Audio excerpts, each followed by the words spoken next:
going to be, there is, I think what has happened just last five minutes back while we were speaking, we have agency reports which show a very intelligent game that Putin is playing. He realizes that he has to win this with getting as large parts of land and redrawing the map. He is determined to redraw the map. He sees himself as the creator of a greater Russia, a Russia that gets back its lost history and lost civilization and undoes the impact of the end of the Cold War with whatever, Gorbachev and Boris Yeltsin and everyone else did at that point of time. And I think it's very interesting what has happened now. And in the last 5 minutes, there are agency reports suggesting that Putin is offering a larger nuclear arms agreement with the United States of America.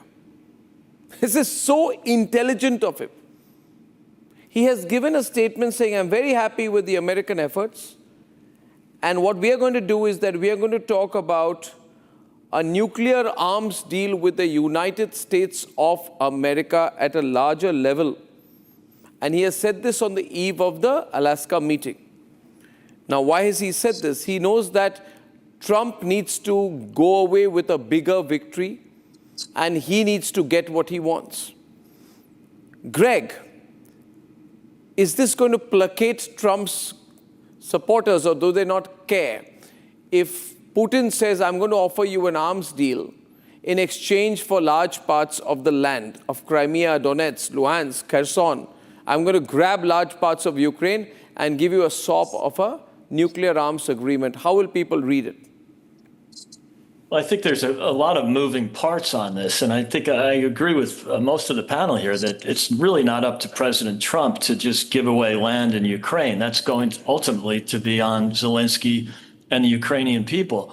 But there is an opportunity here to look past the war, to stop dwelling on what happened in 2014 and in 22, that this is not Trump's war.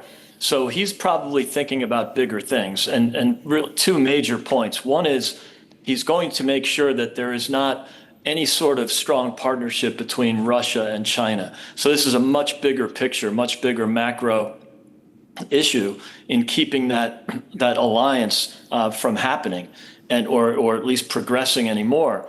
And the second is there's major economic opportunities here. The president is not afraid to use business, trade, and economics in order to avoid conflict or even end conflicts. He's done that on 4 or 5 occasions already in his second term. So think about the Arctic oil and gas exploration possibilities. Look at the great potential of even teaming up with the Russians, and that will be a carrot for Putin to think about things beyond this conflict that's happening. And again, to the point of bodies, body bags piling up on the border. Yes, I agree. It's easy for Boris Johnson and other former UK political figures to endorse, not giving an inch, they say, not giving an inch of territory, which is implying that they would want to just continue with the stalemate. There was an opportunity to negotiate out of this war 2 years ago when they realized it was a stalemate. Mike Milley, the chairman of... Yeah.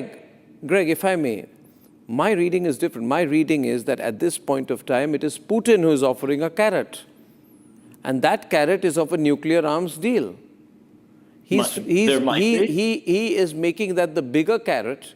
And on that basis, Alexander, he is going to get Trump to agree to Russia's control over the annexed Ukrainian territories, which is going to be the biggest military strategic victory for any Russian leader in over 100 years.